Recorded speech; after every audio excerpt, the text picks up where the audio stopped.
Alright, once again, welcome back to Manila Hype Life, no? Guys, alam ko na tataka kayo bakit ito pa rin yung suot ko, no? Because ito, i-vlog natin itong second video natin. Ini-split lang natin yung video para hindi masyado mahaba rin at di kayo antokin, no? Na dalawang diecast sa isang video, no? So we split the video para at least kahit papano ay mas nakafocus kung anong kotse lang yung ina-unbox natin. So guys, ngayon i-unbox natin itong Fast and the Furious na 1999 Skyline GTR, no? I think this is R34 ba? Ayun. So itong itong i-unbox natin ngayon, ito yung nakuha natin. Kung napanood niyo yung Hot Wheels natin, yung sneak peek natin nung Hot Wheels Convention, di ba? Nakita niyo na in-explain ko doon na nakipag-trade tayo, no? Nakipag-trade tayo. So, nakipag-trade tayo. Ang pinalit natin dito ay ito. Yan. Pakita ko sa inyo sa video. Yan. Yan ang tinrade natin. It's a Volkswagen Hot Wheels Collector's Edition. Sa tingin ko, in-unbox din niya yun eh. Pero, ginawa niya loose din. Pero tayo, i-unbox natin to. Kasi I know not everyone has this, no? Alam ko matagal na to. Pero, meron pa rin mga taong gusto pa rin for sure makita kung anong meron dito sa Fast and the Furious na Skyline na to, no? Na 1999 Skyline GTR, no? So, kahit ako, gusto ko rin makita kung ano laman nito. Even though that it is not sealed with plastic, wala daw kasing sealed nito. So, kaya, hinintay ko na lang na sabay-sabay tayong magbukas nito, no? So, let's see na. So, maganda rin to. This is made by Tomica, no? This is the Tomica Unlimited version, no? So, this is the Fast and the Furious Skyline GTR. So, yan. I think tribute to Paul Walker. Yeah.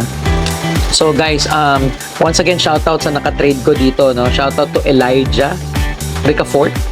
Tama ba? Elijah Ricafort. So, yan, guys. Papakita ko yung page niya. Here's his page. Yan, bago natin simulan, yan yung page niya. Check niyo kung ano mga meron siya. Alam ko nagbebenta rin siya or pwede rin siya makipag-trade. So, offer lang kayo and message lang siya. Mabait yan.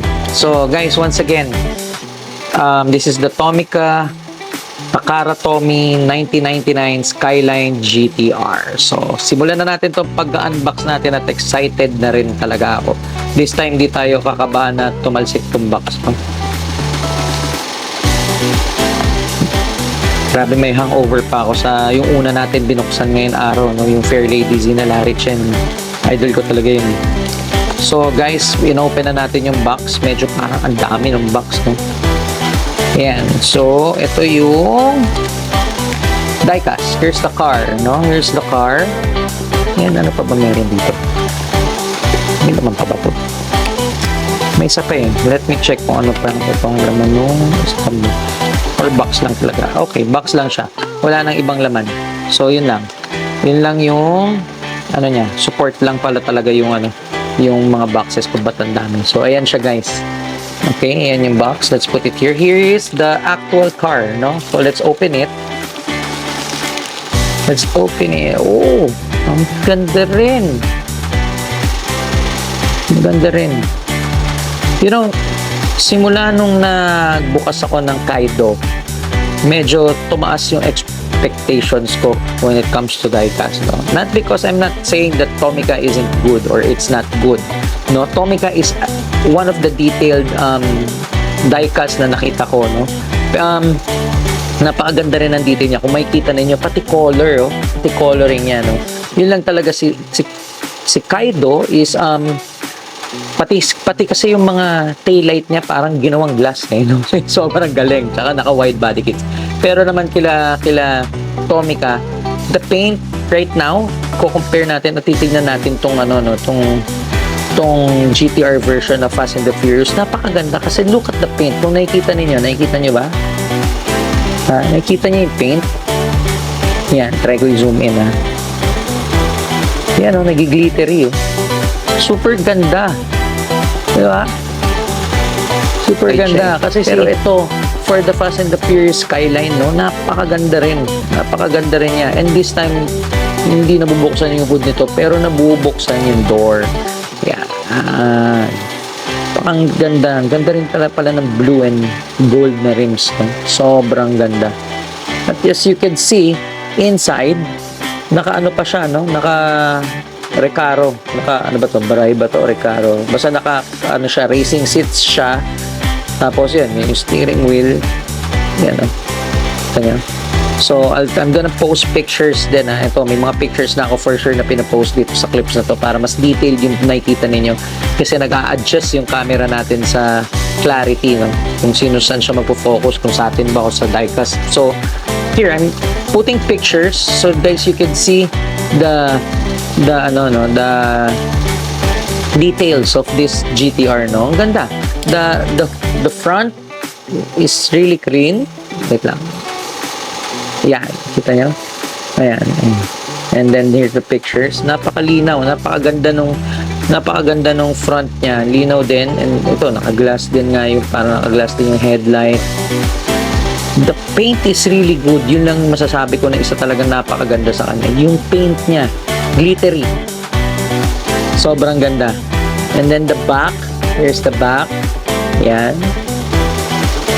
Alright. Linas ka. Ganda rin yung detail. Tomica. Sideways. Ayan. Front. Ayan. Kabilang side. Ayan. It's like, and top, no? Ayan yung top view. Ayan. So, I'm sure puro pictures na yung pinapakita ko ngayon kasi talagang autofocus yung ano natin. But the detail is very good, you know. Ang linis pa rin niya. Ito naman maganda talaga sa Tomica ever since. Sila naman talaga yung mga nauna. So, ang ganda. I really hope that one day Tomica will, you know, push forward, no? I don't know. It depends on talagang kung anong go nila sa brand nila. But I hope soon kasi talagang mga naglalabasan ngayon, yung mga pop race, yung mga Kaido House, you know, we don't want to see na parang maraming tao na rin. We don't want to see naman na parang na-disregard na yung Tomica kasi dito tayo nagsimula lahat, di ba? So I really hope na Tomica will, you know, push forward or move forward dito na mas gumawa pa sila talaga, mas gawin nila mas detailed pa, you know, to level up the competition, no? Pero talagang for me, I'm still satisfied. This is a really nice piece. This Fast and the Furious GTR. This is the Paul Walker, no? So, napakaganda pa rin niya. The paint is really nice.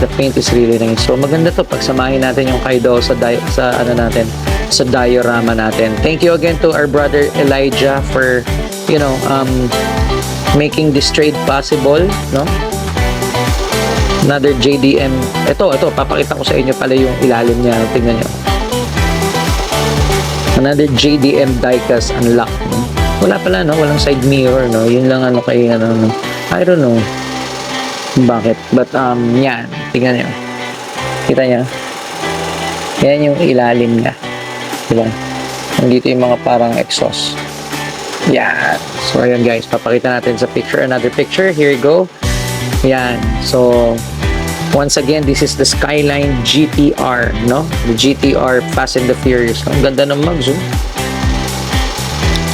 Sobrang pogi naman. So, ayan, yan siya guys. So, once again, Elijah, thank you again for making this unboxing possible. Napakaganda rin ito guys. Kung wala pa kayong at mahilig kayo mag-collect ng Fast and the Furious, na you're a fan of a Fast and the Furious, this is, Tomica is also a good diecast to collect, no? Kasi alam ko may Supra to. Ito, I don't know kung ano pa. Alam ko marami to eh. At alam ko marami rin si Hot Wheels. So, alam ko kaya niya itong i-collect lahat. Pero napakaganda rin ng detail, no? It's really nice to have this in the collection. Especially for a Fast and the Furious fanboy. Napakaganda nitong GTR na to. Ganda ng paint, sobra. Parang nakakatakot magasgasan. So, let's see kapag nalagay na natin itong mga to sa diorama natin. So, once again, thank you again for watching for another unboxing moment here at Manila Hype Life, no? Thank you again, Elijah, for this GTR. And thank you everyone for watching. I hope you like this video. Please like and share. And syempre sa mga hindi pa nakakapag-subscribe, please subscribe in this channel. And please subscribe also to our new channel, no? Ito yung mga adventures natin sa MG Adventures. Papakita ko sa inyo. Ayan. So don't forget to subscribe. Wala pa tayong video dyan. Maglalagay pa lang tayo ng pilot episode dyan. So, I hope you guys will support these two channels para, alam yan, mas maganahan pa tayo gumawa ng mga videos. Once again, guys, I hope you love this video. This is the Fast and the Furious Tomica Edition Skyline GTR 1999. You know, yung mga wala pa dyan, gusto bumili, this your time. Alam ko sa Green Hills marami. So guys, check it out. Sa online, check it out. Sa mga groups, check it out. So, once again, thank you for watching. Good night.